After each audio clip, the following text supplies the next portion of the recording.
جميلا رائعا لدرجة تجعل العالم كله يقع في ظلام الليل ولا يقدم فروض عبادة للشمس الحارقة. شكسبير. اسمحوا لي، فربما أعددت كلمتي لكي أتوجه بها إلى صديقي أبي ندى، وليست لمن يحضر هذا الاحتفاء الجميل من الأصدقاء. واسمحوا لي أيضا أن أكون محتفظا ببعض التفاصيل من أجل حميمية علاقتي به، فهذا أمر يفضل أن يبقى عند تخوم القلب، وأظن أن المجاهرة به نوعا من الخيانة، فلطالما كان هنالك لي اتفاقا مع من أحب يقضي بأن يبدد الطرفان بعضا من أسرار المحبة ويحتفظ الزمن بالشيء الكثير. يقول ويليام ساريان: من السيء أن يبقى المرء مشتتا هنا وهناك، يجب أن يكون للإنسان صديق في الشتاء البارد، في الربيع بقدس هواء، في الصيف الحار، عندما يكون للإنسان رفيق في كل الأوقات والظروف. رفيق يبقى معك حتى القبر، لكن يجب أن يكون هذا الرفيق الطيب من النوع الذي يعرفك منذ سنوات، من النوع الذي يعرفك إنك سيء لكنه يحبك. وكأن ساريان يتحدث بلساني وأنا بصدد الحديث عن توفيق.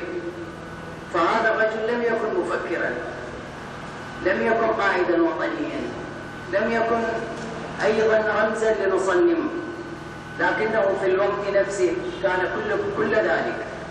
كان كشجرة حور خشتالية، دكان صغير، ماكينتا خياطة، وكراس هيهات أن تفرغ من شاغليها على مدار النهار. ولكم أن تتخيلوا نوع الأنسجة التي يتعاطى معها هذا التوفيق طوال يوم نتعجب جميعا كيف لو أن يستثمره من أجل سد رمق العائلة، وهو المنشغل كإسفنجة في امتصاص هموم البعض وتطير البعض الآخر ومشورة آخرين.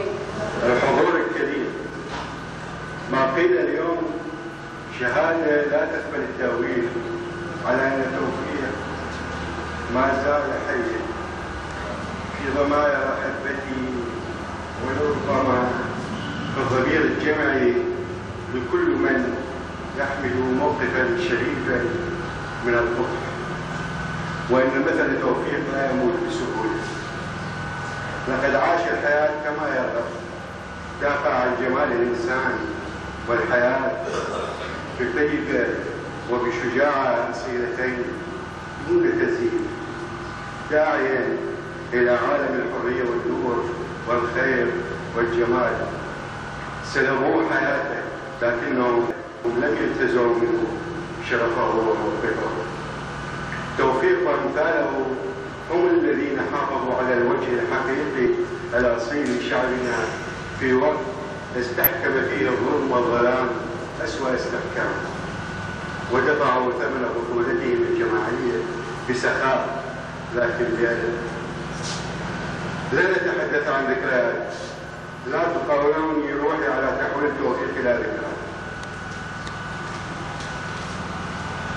الوفاء لتوفيق هو وفاء لأمل ومواقف ومبادئ ولنمط من الحياة يتجاوز الخاص الفردي الجاهل اللامبالي إلى الموقف الواعي المسؤول الملتزم الحر الشجاع، لكن على طريقة ريكسوس يمشي مع الجماعة وخطوته لوحده، مانحا نظافة اليد والموقف كل الاعتبار. باسم عائلة الفقيه نقدر من جميع وفائنا والكلمات الطيبة التي قيلت بحق صديقكم واخيكم. كنتم وما زلتم اهله ووطنه ومجاله الحيوي. سلمتم وسلمت المثل والافكار والقضيه التي جمعتكم بتوفيق وجمعته بكم والتي جمعتنا اليوم في هذه القاعه. شكرا. السلام عليكم ايها الاخوه والاخوات الاعزاء. إنك في الذاكرة الفاشية أبعدتك عنا مبكرا أيها الصديق والحبيب والأخ الكبير والرفيق العزيز. كنا نتمنى أن تكونوا بيننا في ظل الفرحة الكبرى التي لم تكتمل بعد، والتي نسعى جميعا عبر أطراف حركتنا الوطنية لبلورة تطلعاتنا في الديمقراطية والتعددية وصياغة الدستور، والذي نعتقد أن الدستور عام 1958 يشكل منطلقا صحيحا ومرحليا للخروج من هذا المخاض العسير نحو أفق عراقي متنور ومعافى من شرور الفاشية والدكتاتورية. توفيق العزيز، إن ابتسامتك الدائمة كانت البلسم لهموم ومخاوف كل الأصدقاء. كان محل صديقنا مركز إشعاع للفكر الحي وكل ما هو جديد من دراسات ومقالات وكتب وأدبيات الحركة الوطنية، حيث نجدها مستنسخة في محله نتداولها سرا، من أول طبعة عربية مستنسخة لحنا بطاطا إلى أول نسخة وبشكل مبكر من كتاب المقايضة لإبراهيم علاوي كان قد طلبها من المرحوم الأستاذ حسين جميل المحامي. كان محط التوزيع إلى كل المثقفين في أنحاء الوطن وحلقة الاتصال بين الأصدقاء من الداخل والخارج، ومقرا لبلورة كل فكرة ناضجة متجددة ورؤية نقدية مفتوحة ومحورا للنقاشات والحوارات. إنه تجدد الحياة ونبضها الذي لا يتوقف كان شريانا من شرايين بغداد المتدفقة. ذكراك خالدة بيننا. شكرا. في أواخر 1990 اشتدت المتابعة على الجميع، ولكن بشكل خاص على أبو ندى، وتتكرر الاستدعاءات له 3 مرات في الأسبوع، وتشتد الإساءات إليه بطرق مختلفة بعد أن علموا أنه أرسل خبرا بيد سين من الناس إلى شقيقه حسن بأن لا يحضر إلى بغداد أبدا بسبب نشر تحقيق صحفي في جريدة العراق عن وجود شيوعيين في داخل بغداد يعملون على إدارة تنظيمات سرية. وهنا يتأكد لهم أي الأمن بأنه يعلم بوجود شقيقه الذي كان ينكره دائما، بأنه يعلم بوجود شقيقه في بغداد، إلا أنه يداولهم ويواجهوه بصورة ملتقطة لشقيقه في بغداد، فيصبح تحت دائرة ضغط نفسي كبير، فتتهاوى صحته ويركض في البيت ويتناول أدوية الضغط، وعند شعوره بالتحسن يذهب إلى المحل تحت ضغط الحاجة المادية. وهنا يسقط توفيق فاقدا الوعي وينقله السيد عامر صاحب مطعم عامر المجاور لمحله إلى مستشفى الجملة العصبية، وهناك تجرى عملية فتح الجمجمة ليجدوا أن بقعة دم متكثرة قد ضغطت على الدماغ أدت إلى موت العزيز توفيق ماشي، مستقبل ومضيف الأصدقاء من كل حدب وصوب، ونلحق بجنازته ظهرا فوق صدارة الدورة نحن مجموعة من أصدقائه كل من صبحي المشهداني ونداء كاظم وعريان السيد خلف وحسين محمد شناوة والدكتور سامي الأحمدي وآخرين، لنجد صديقنا الشهم أبو سلام صيب قد شد جنازة الصديق الحبيب توفيق على سيارته، وترحل قابلة التوفيق والحسرة والغضب تملأ نفوسنا، ويراعى هذا الرجل الرائع التراب. وفي العودة وفي حالة تحدي الظروف الراهنة آنذاك يتفق الأصدقاء كل من أبو سلام الصيب وكامل نعمة وحسين محمد شناوة والدكتور سامي الأحمدي وصبحي المشهداني بإقامة مجلس عزاء بالرغم من رفض البعض وصار مجلس العزاء مهرجانا صغيرا لأصدقائه ومحبيه.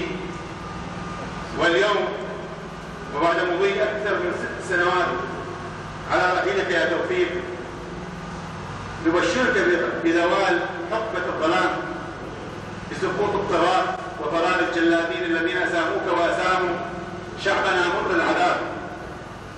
ونقول لك بأننا والناس عموما نعيش في حالة نادرة لم يرها التاريخ البشري، الحرية حتى الفوضى، والاحتفال بهذه الحرية حتى القتل، وظهور الأصوات المتعددة، والدعوة إلى تأسيس عشرات من الواجهات السياسية ومئات المؤسسات لحقوق الإنسان والمجتمع المدني، وصدور مئات الصحف. ولأصدقائنا حضور يسعدنا، جمال العتابي سكرتير تحرير جريدة مهمة، وعبد الرحمن طرمازي سكرتير جريدة ممتازة، علاء المفرجي يكتب بأكثر من صحيفة تصدر في بغداد، والأصدقاء الآخرين أدوا فعاليات رائعة، منهم من ساهم بتأسيس النقابات صبحي المشهداني وتأسيس الجمعيات الإنسانية، من ضيوفنا التي هاجرت وتغربت بسبب القهر والتعسف، فيعود لطيف المشهداني من الدنمارك وأول أسئلته عن توفيق، وكذلك آخرين لا يعدون. وقبل أيام يعود من لندن فراولة الصداقة الشقي المحبوب الساكن قطار الموت المشهور مضر عبد العباس، ورغم مرضه الذي نسف له يحضر حفل تأمينه. وإذا كان الشاعر رشدي العامل قد أوصى العزيز نداء كاظم بالضرب على قبره 3 مرات عند سقوط النظام، وقد كنا اتفقنا أن نقيم طقوسا مختلفة عندما تسقط الفاشية، ها نحن نأتي بواحدة منها، هو حفل يجتمع فيه كل من عرف توفيق النبيل، وفيه نواسي أنفسنا بفضلك يا توفيق وأعزاء آخرين. نم قريب العين يا صديقنا العزيز، فأصدقائك اجتمعوا مرة أخرى كما كنت تحب وتريد. وشكرا.